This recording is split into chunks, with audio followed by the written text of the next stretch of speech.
Presenting the world's greatest mysteries.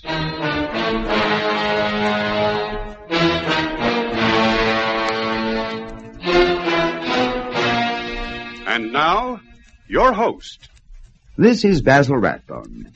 Any reporter who can win a roving commission to discover the mysteries behind the secrets of one or several countries has certainly won his position because he has that special something that recognizes a story even before it is a story. In the likeliest and unlikeliest places of Europe, Mike has discovered intrigue and mystery and has searched behind the veil for the stories that will make the news. Not without danger, these stories have been transmitted to his European headquarters in Paris, and from there they have found their way into newsprint to excite the world. But in a moment, let Mike tell you himself of one such adventure.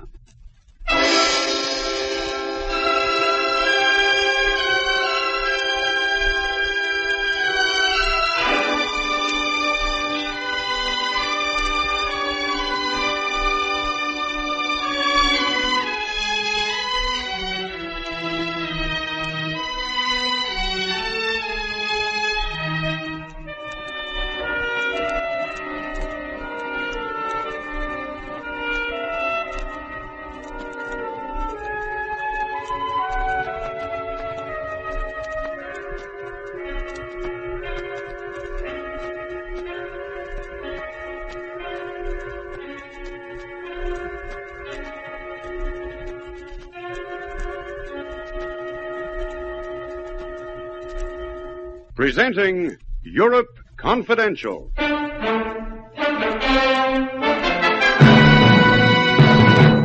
You better tell me where I can find this girl in Tangier. Blimey, you're going there? It's on the cards. Well, if you see the old so-and-so, tell him Herb is still kicking along. Ask him what's wrong with his writing arm. Sure, I'll do that. What about the girl? Oh, she used to work in a cabaret called the Devil's Tooth. You'll find it all right. Everybody knows it in Tangier.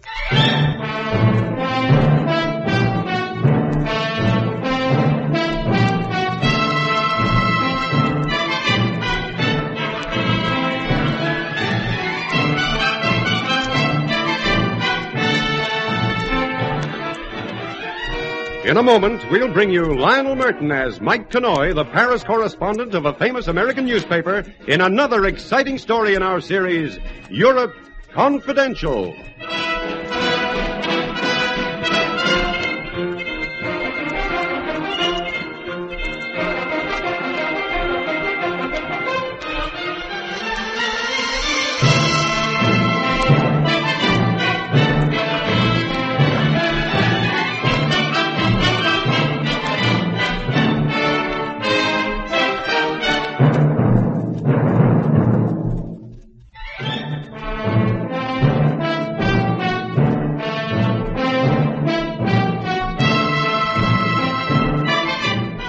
This is Mike Connoy. It started quite by accident. A small advertisement published in my Paris paper at the request of a London law firm. The advertisement read, "Anyone knowing the whereabouts of Raymond Shortley, an Englishman, age 35, believed living abroad, is asked to communicate with Page & Parker, solicitors, Farringdon Lane, EC3, London." Well, my editor was intrigued by the ad, and the following night I was on a plane to London.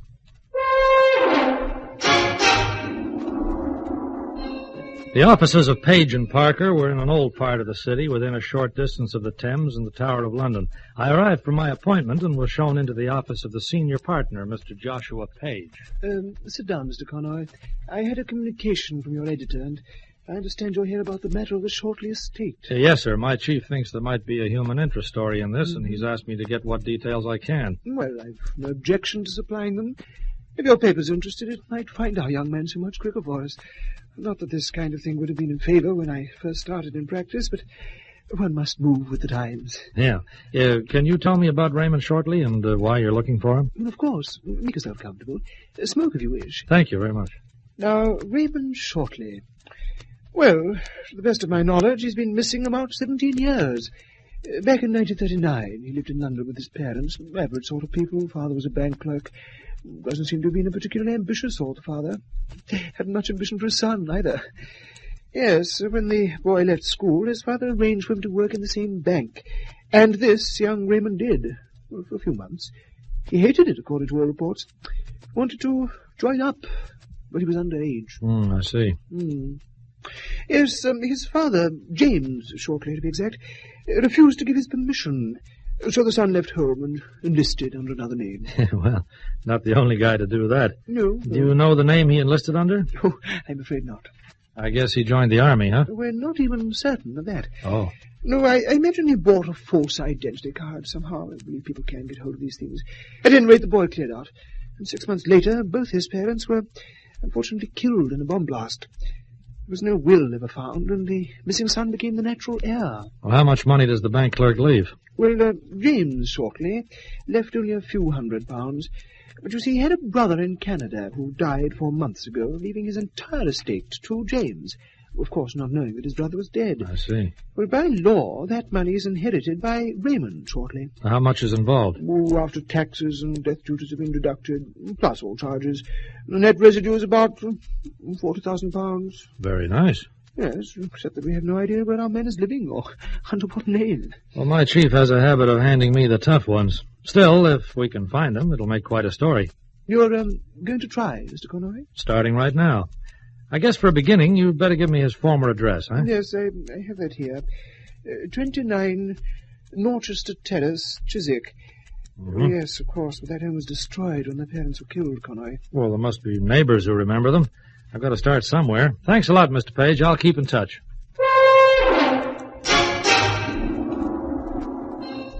I left the lawyer's office and took a tube train to Chiswick. In Norchester Terrace, the houses were new, and right from the start it looked discouraging. Yes? Good morning, ma'am. I want to make some inquiries about a family who lived here back in 1940. 1940? Mr. only moved here a year ago. Sorry.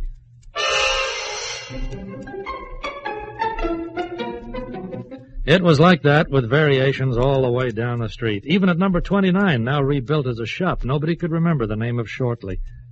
There's your change, Mrs. Reese. Thank you kindly, Mr. Enty. Looks like a nice day by way of a change. Now then, mister, you were asking me about somebody named... who was it again? Shortley. People who lived here in 1940. They had a house on this very site. No, afraid I can't help. We bought the place in 46, and it was a shop then. I think it was built about, a year before. I've never heard mention of anybody named Shortley. Well, maybe you can put me on to someone who's lived here since before the war. Since before the war, eh? Well, most of the folk here moved in when they rebuilt the street. It was pretty badly damaged by bombs. Uh-huh. None of them could help. Oh, wait a minute. I know. Yeah? The old lady who just left, Mrs. Reese. The one who came in when you first started talking to me. She's lived here since before the war? Oh, lived here for years. You might be able to catch her up if you hurry. But otherwise, well, she should be in again tomorrow. I'll catch her. Thanks a lot.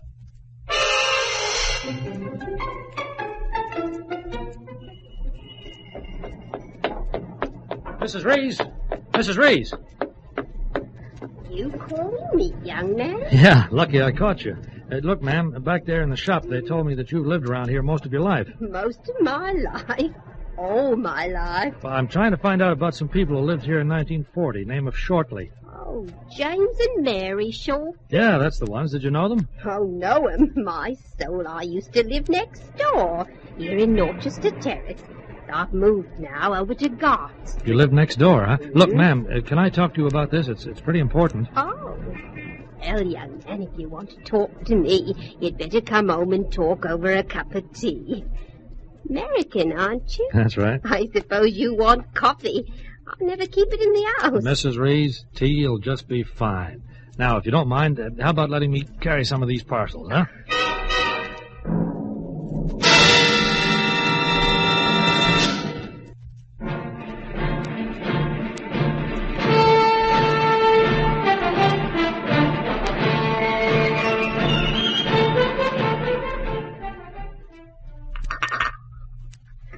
Well, Mr. Connoy, so young Ray Shortley's come into money, has he? And now you're looking for him. That's right. James often used to speak of his well-to-do brother in Canada. Just a touch of envy it was. But James himself was not one to make money. Well, it would have been his if he'd lived. Yes, but he had no luck, did James. Oh. They were killed the night of the big August raid, when most of the terrace was destroyed. When Ray came back in his fine Navy uniform to make his peace with him, it was me who had to tell him what happened. Naval uniform, huh? He was always crazy about the sea, that boy. He actually came back after his parents had been killed, and he was in the Navy. Would I be mistaken about that, with my own man a sailor in his time? I guess not. I've not seen him since that day. But help you want that Maggie Sims might be the one to ask. Maggie Sims? She's Maggie Crane now, married and with a family. But I'll warrant she's not forgotten the colour of young Raymond's eyes. Oh, I get it. You make sure you're seeing her when her husband's not at home, Mr. Connoy. He might not want to be hearing about Ray shortly.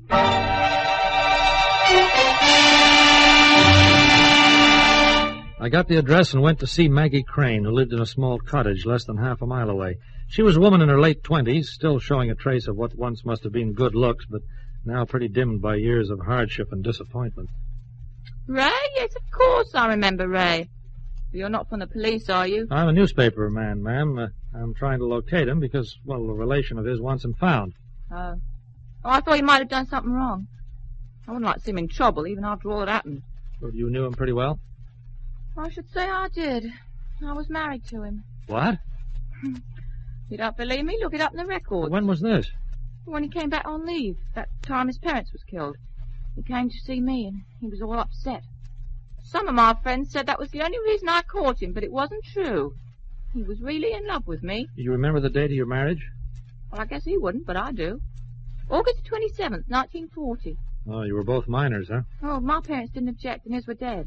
Yeah, well, I guess that's right. What was the name you married under? The name Ray took when he left home. Conway. Mr. and Mrs. Raymond Conway. He said it was going to be forever. What happened? Well, we moved away from this district. Well, that's why a lot of people never knew about us being married. Oh. I took a small place up in Scotland where he was stationed. Sometimes they were away for months at sea, but he always came back. Till that other woman got her hands on him, we were very happy. What other woman is this? I don't know who she was or where she lived. He told me about her, just like that one day. He said he was going to leave me. I fought and... Oh, well, it's not interesting to you. In the end, he did leave. I will say he gave me all the money he could to keep me and Paul going. And he sent some later when I moved back here. I see. Then after a while, I got a divorce and married Jim Crane. Maybe life isn't so exciting with Jim, but at least he earns steady money, and at least I know he'll come home every night on time. You haven't seen your first husband since that time, huh? Oh, never once. You mentioned somebody named Paul. Who's he? Well, Paul's my son, raising mine. It was slow, but it was progress. A son by any name was a rightful heir, and if Ray Shortley was found to be dead, the boy stood to inherit a small fortune. I communicated that fact to the lawyers, then went straight to the logical place to carry the search further. At the Naval Records Office, I explained my mission, and with official help was able to trace my quarry's progress under the name of Conway through several ships and over 5 years of war. Finally, I obtained the address that he'd given on being discharged in 1946. There you are, Mr. Connoy, number 4 Warren Place, Bayswater. But that was 11 years ago. I wouldn't count on still finding him there.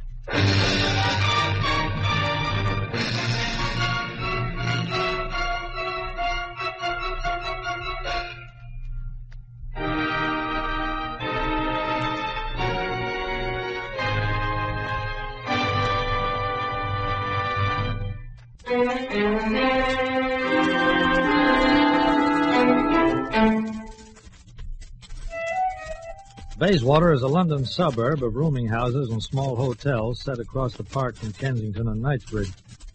A one-time area of great wealth, now being broken up. Number 4 Warren Place was a private hotel.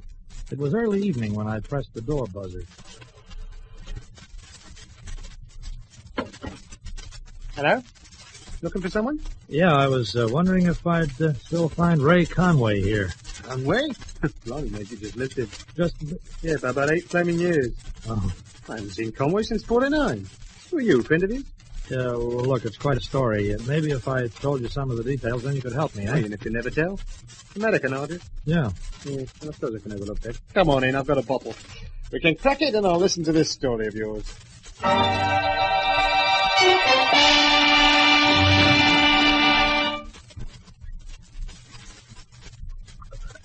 Well, I'll be old. You mean to say these lawyers want you to find old Con and that his name ain't Conway at all? Oh, maybe that's quite a story. You and he were shipmates, weren't you? Certainly were. 5 rotten years of it. Yeah, look, after he got out of the Navy, he stayed here with you for about a year, did he? About that. Working? Oh, here and there. I ran the private hotel and sometimes he helped me.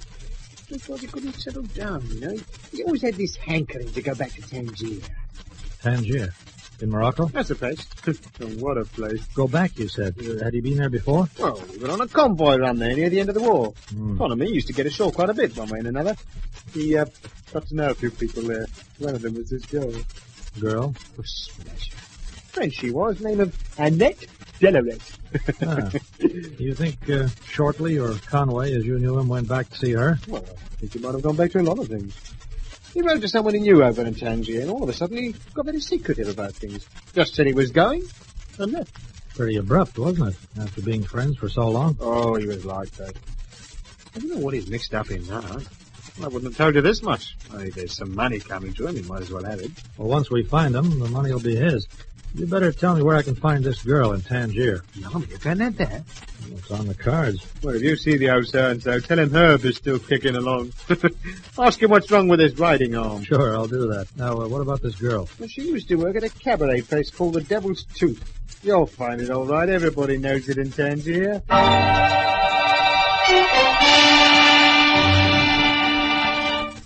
It took me a day to get a reservation. 48 hours later, I was in Tangier. I booked into a hotel, waited for nightfall, and found a cabaret called the Devil's Tooth, a place in the Arab quarter, patronized by people of all nationalities. Monsieur wishes for a table? Yeah, get me a table up front for two, will you? And ask Mademoiselle Delaret if she'll join me for a drink. Monsieur, Mademoiselle is the star of our floor show. It is not customary for her to drink with the patrons. Look, show the lady this card, will you? Tell her it's about a guy called Conway. Conway? Yeah. Very well, monsieur. Please, if you will come with me, I shall find you a table and take your card to Mademoiselle.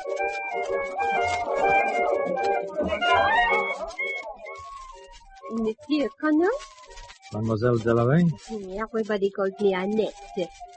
What are you drinking? Well, it says on the bottle, scotch.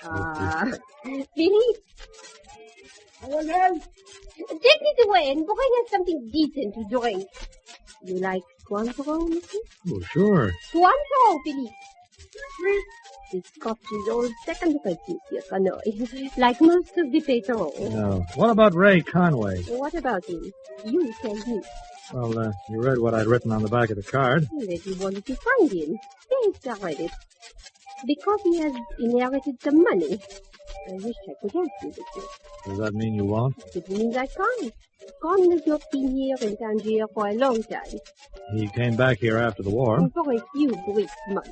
But he did not like it here in the sun. He did not like life when it was simple and easy and uncomplicated.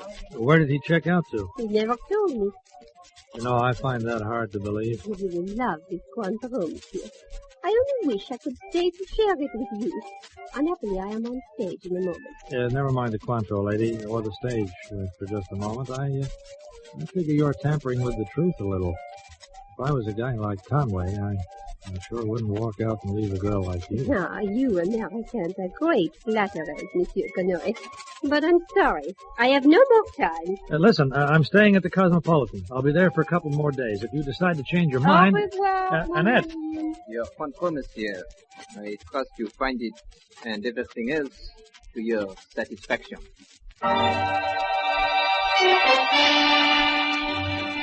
I stayed on for a while at the Devil's Tooth, hoping to get another chance to talk with Annette Delaret, but time passed and she didn't appear. Finally, I left the nightclub, walked out into the Arab quarter of Tangier, down to the harbor, trying to figure the angles in this strange search which an editor's hunch had made into my particular problem. After an hour or so, I returned to the hotel, picked up my key at the desk, and went upstairs. I opened the door. Too late. I realized the light was on. And too late, I saw the waiter from the Devil's Tooth sitting in the chair beside the bed with a Luger in his hand. Come in, Connoy. Shut the door. I wish you to meet a friend of mine.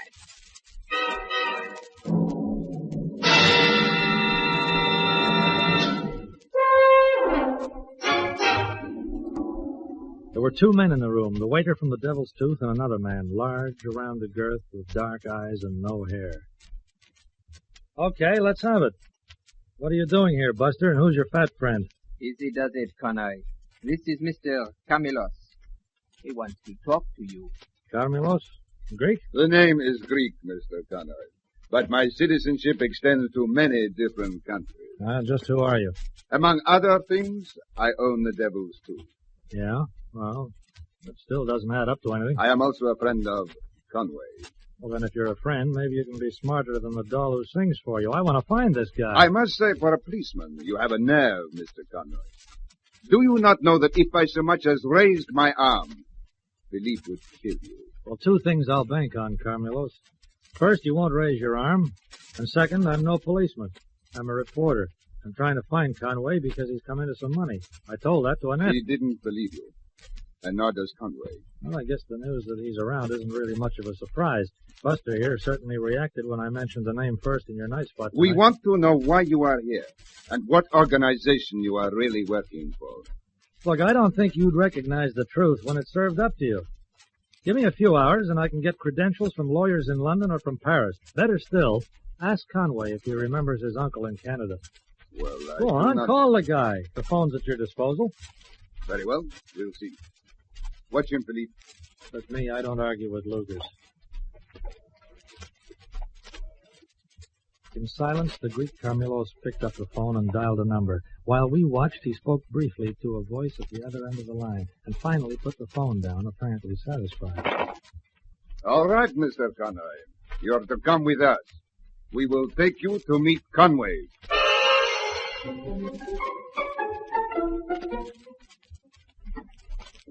Go in, Mr. Connoy. Hello, Connoy. So, you're the man who's been asking all the questions here. You're Ray Shortley? Yeah, I was. The name's Conway now. Sit down and have a drink. A drink? Yeah, go ahead. It won't be drugged. You can relax, Connoy. I've been doing some fast checking up on you. A column called Europe Confidential, isn't it? That's right. How much did Uncle Bernard leave me? It works out to be about 40,000 pounds. That double he did. Well, life's quite a joke, isn't it? My old man could have been on top of the world with money like that. So could I once. And now? Now we bring in double that every month. It's chicken feed. Well, nice to be able to think so. What's the profitable sideline? Well, I won't have to tell you, because there's not much you or anyone else can do about it. At least until they catch us. You can even run the story. That won't hurt us. Half Interpol and most of the police forces of Europe have been trying for quite a while. You see, over here from the window, that fleet of ships down there. Yeah. They're mine, Connoy, mine and Annette's. Camilos here works for us, and so do a lot of other people. Contraband? The biggest. And the best contraband fleet on the Mediterranean, and we run it. Mm-hmm. If you care to look through the field glasses, you'll see down there now the police going over the ships. They can't do a thing, and they know it, but they have to keep up appearances. They can't touch us until they find contraband, and they've never found it yet. But when people like you start asking questions around, we like to find out why. Well, now you know. I guess I found you and got a better story than I anticipated, but it still doesn't solve the problem of that inheritance money. The inheritance money, would it mean going back to England to fix up the details? I guess it would. No soap. Scotland Yard is too long a dossier on me to make a trip like that comfortable. Yeah. You can send me whatever papers I have to sign, tell the lawyers. Give the money to Maggie and the kid with my love. I think that's the best thing that could happen to it.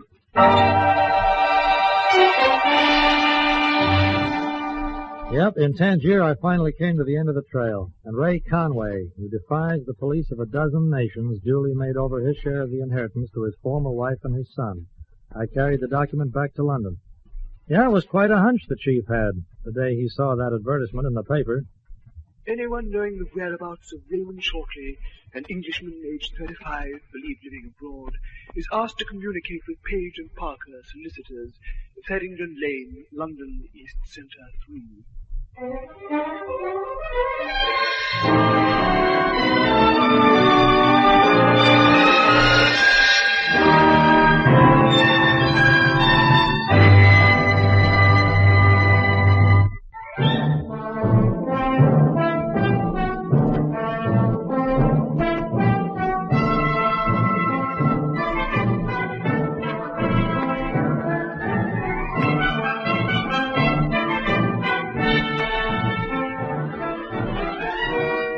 You have been listening to Lionel Murton as Mike Connoy in another exciting episode in the series, Europe Confidential.